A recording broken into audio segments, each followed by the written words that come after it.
Hi, I'm Michelle and welcome to Unicorn and Centaur, the YouTube channel for extra equestrians. In today's video, we are asking, is riding good for horses? They don't actually like it, do they? We know horseback riding is good for humans. It's great exercise, it gets you outdoors in the fresh air, and connecting with animals gives lots of people happy feels. But what about the horses? Do they get anything out of it? Is it possible for them to actually like being ridden? Like having stuff strapped all over them and then having this big ape jump on them and kick them? How could that possibly be anything but horrifying? Let's talk about it. Before we dive into this from a horse's perspective, I want to address that there are people who believe that humans should not ride horses at all. Ever. These folks generally fall into two categories. The first kind is someone who disagrees with horseback riding on an ethical basis. These folks have value systems that include the belief that human beings should not interfere with or interact with other species of animals. If this is you, if you think that people shouldn't ride horses because there's just something wrong with it, then this video is not going to change your mind. You can click away now and it's totally fine. I'll even put a video up here for you to click on, something nice that just brings us all together as people. So click here for that. Now there's another type of person who thinks that people should never ride horses, and that is the person that thinks that riding horses is abusive, or that riding horses is painful or upsetting to them. Those folks might want to stick around with the rest of us and listen to the rest of the video. Okay, one more disclaimer before we get into this, I swear. Can riding actually be abusive? Yes, it can. Of course it can. Humans absolutely have the ability to make horses feel pain and suffering during the training and riding process. Not all training methods are gentle. Not all equestrians think of their horses as their best friends. And not all of the horse world is rainbows and unicorn farts. But on this channel, it is all rainbows and unicorn farts. So for the purposes of this video, when I talk about horses being ridden, we're not talking about harsh bits or ill-fitting tack or abusive, harsh training methods. But instead today, we're going to talk about a more typical scenario. Normal horse plus normal rider plus normal equipment. Riding a horse isn't just a workout for you, obviously it's also a workout for the horse. Physical exercise is good for all animals. And believe it or not, domestic horses do not get enough exercise, even if they're outside grazing in a field all day. Horses in their wild state will roam for miles and miles a day through all kinds of terrain. That, in addition to occasionally running from predators, keeps them fit and conditioned. Modern domestic horses don't get that kind of exercise. My two dippy horses sitting their butts out in a fenced field all day long cannot possibly cover that much ground. They are the horse version of couch potatoes. Riding them gives them their workout, walking through wooded trails, trotting circles in the arena, and in general just working up a good sweat. Getting in that cardio is just as good for otherwise sedentary horses as it is for otherwise sedentary humans. I work out every day for my health. If I care about my horses, shouldn't I make sure that they get enough exercise as well? Now, do they always like the workout? Some horses, yes.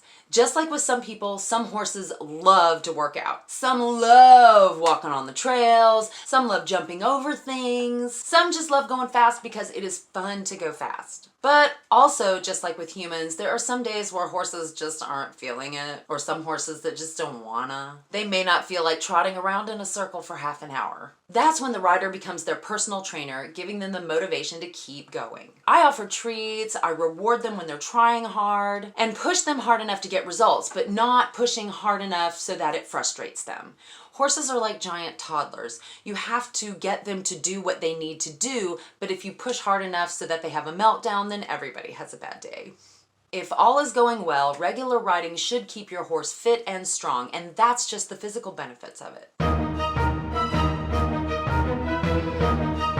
Riding is also good for your horse's brain. Having a rider on your back controlling every move you make is a lot of thinking, especially when you're a creature with a brain the size of a tangerine. While you are riding, your horse is interpreting signals from your seat and your legs, your hands and your voice. He uses these instructions to make his way through the environment around him. For a herd animal, interpreting the instructions of a leader and moving in unison with the other members of the herd is second nature. It's what you're born to do. Now, Among horses, in a horse herd, the leader communicates with the horses in a way that all of them immediately and completely understand. But when a human is the leader, communicating doesn't come as naturally to the horse, obviously. But through training, a system of communication is taught that both the horse and rider understand. Now the rider can be the leader, and the horse learns to understand and trust that a non-horse can be the boss. This whole process is nothing but mental stimulation for the horse. There are instructions to interpret, there is terrain to navigate, there are distractions to work through. All of this is enrichment. It's puzzles to figure out and games to play. Riding isn't upsetting, it's playing a game. Once they learn the rules of the game, horses love playing games.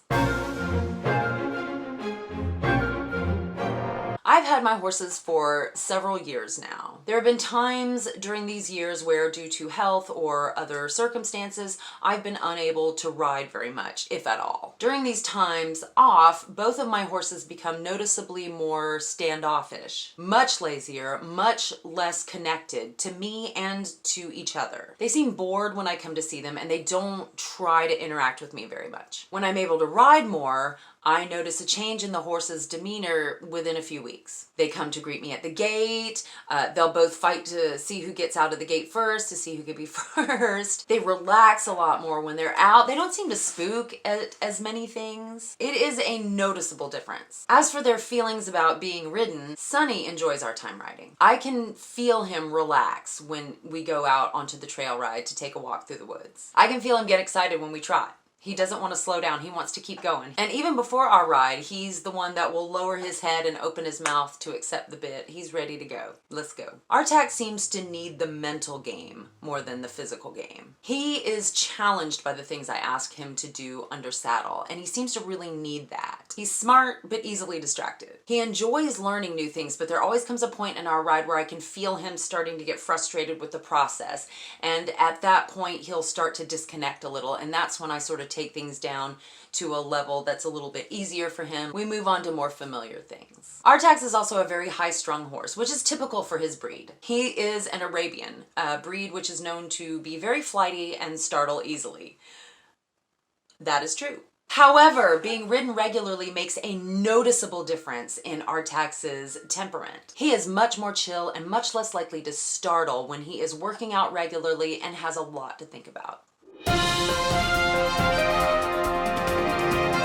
Obviously, I'm biased when it comes to researching this topic. I have loved riding horses for over 40 years now. It has been the overarching passion of my entire life. So my opinions on my observations are based in the love that I have of all the things that I do with these magical beasts. If you're a rider, let me know your observations in the comments below. Do you have a horse that loves being ridden, or do you have a horse that's like, maybe? Can your horse be bribed with treats? Does your horse have a favorite workout? Let me know down below. As usual, a special thank you to my Patreon supporters who help make these videos possible. If you want to join the End Credits Patreon posse, there is a link in the description box below for you to sign up. Thank you for watching my video, and I hope you all have a magical day. And believe it or not, domestic horses